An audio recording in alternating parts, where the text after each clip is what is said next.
Right, yeah, come in, please, sit down, make yourself at home. Yeah, you rascal. See, we have some of those gestures that carry emotional meaning, but it's by no means complete.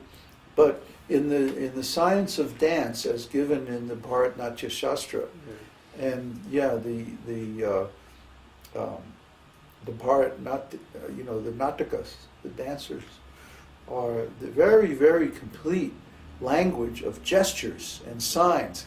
Yeah, you see them, right. You see them in the dances, those Odissi and Karnataka dances. They're always making these far-out gestures, and you know exactly what they mean too. It's like there's something deep in your subconscious, in everybody's mind, that recognizes these gestures. You have to have a little background, and it's really complicated. Yeah, if you know basically the story and like that, you can guess what Krishna is, or the different dancers are doing, and like that. But see, what we want to do is we want to combine dance, music, and drama to tell the stories of Lord Chaitanya. Because in India, people understand Krishna, but they don't really understand Lord Chaitanya. So we have to come up with, we want to invent a new art form, which is like a classical music, dance, drama thing that explains the pastimes of Lord Chaitanya. And we can go all over India and present this, and the people will just love it. I mean, they'll just eat it up. I think I've been born for this. Yeah. Can I sit for drama? This is all falling into place. Yeah, we've been working. So far, we've been working on the pieces, but now we're going to actually start to integrate those pieces and work towards the synthesis of this new form. See? Yeah. So, what was I trying to say with this? Oh, yeah. So there's this language of emotion, which is from gestures, which you'll find in India, and. Then, we'll get a dance teacher to teach us all this, and the talas and all this, and we'll have a drummer. I want to hire one drummer, basically, who just works with us, and, comes in the afternoon or something like that.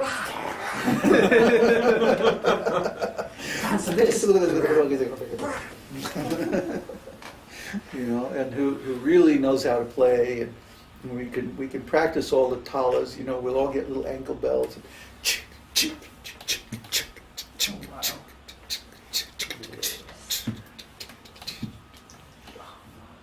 Yeah.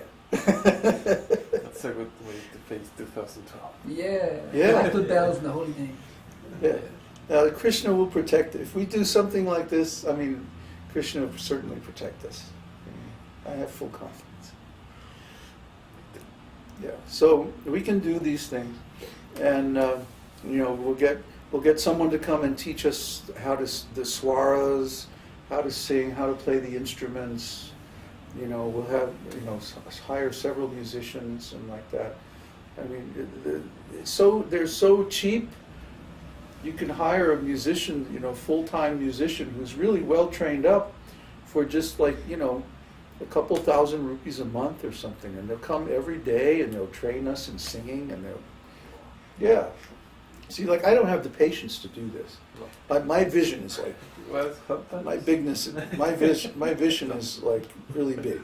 It's like I want to do these really far out things, So it's like I need people that I can like say, do the Rag Marva in A flat, and just say, okay. I don't have to like, go,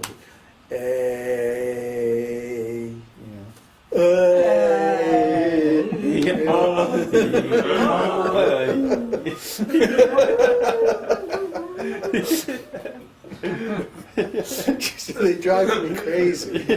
I'm telling you, they drive me nuts.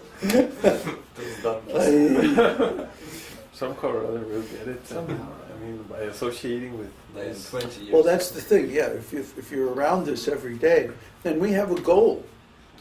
Yeah, by next year we want to be doing this. Yeah. Yeah. I'll do it tomorrow.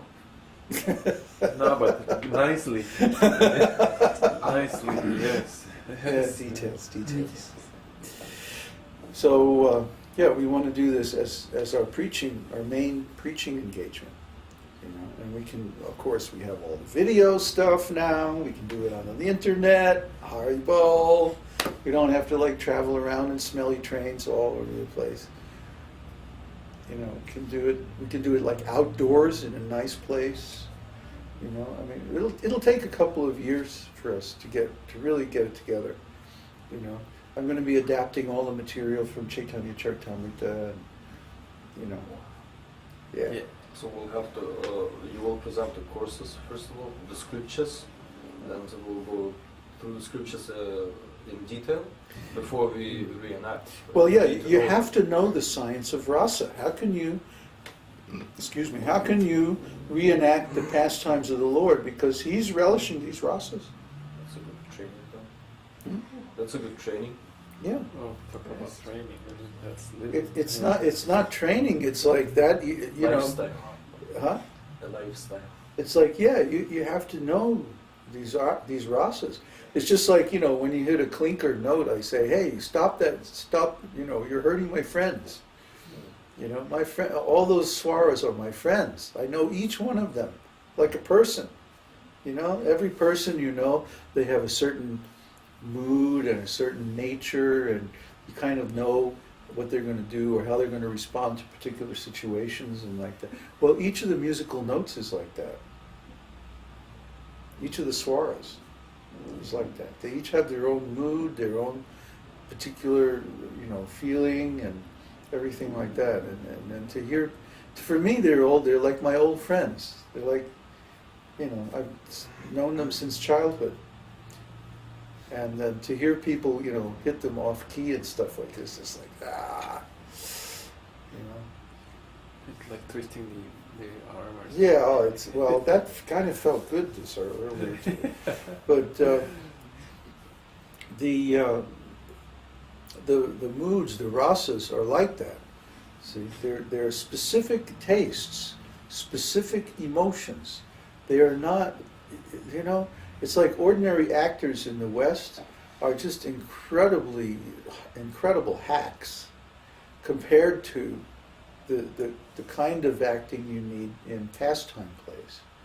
Because we're talking about very specific, scientific, transcendental, emotional tastes. Huh?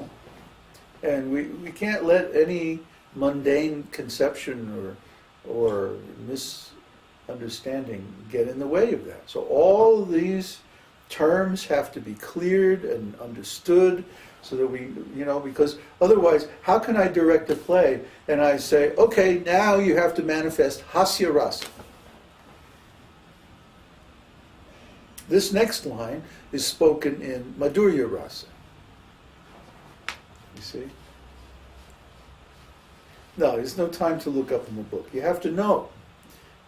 It's just like if I say to a musician, okay, now we're going to play in the key of A minor. No think, no look up, just do. That's how you make art. You make art by mastery of the materials. You see? If you know exactly how to mix paints to get a certain color, you don't think about it. Oh, let me see, I'm going to use a little lime green here, and a little azure, and a little this. No. You just say, oh, okay, no. Boom, into your painting. See, a real master artist doesn't have to think about technique. The technique's automatic. So we have to become expert in writing, in emotional analysis, in lyrics and rhymes and rhythms and dances and gestures and all underlying the whole thing, the science of rasa. And then the different artistic techniques are simply different ways of expressing that rasa in a certain medium. See, so this is people think, oh yeah, those Hare Krishnas, they're just some kind of weird religious fanatics. But actually, there's this great science, this deep culture behind every single one of these so-called religious beliefs. It's actually very scientific. And if you know these things, it just opens up incredible realms of consciousness and inner experience that are beyond anything that you can experience in any other way. You can just sit there under a tree, you don't have to do anything. Just sit there and think of the Lord's pastimes, and you're there. And then you just create the mood, and then, Lord Chaitanya used to say, Mora mana Vrindavana. My mind is Vrindavan. He would create Vrindavan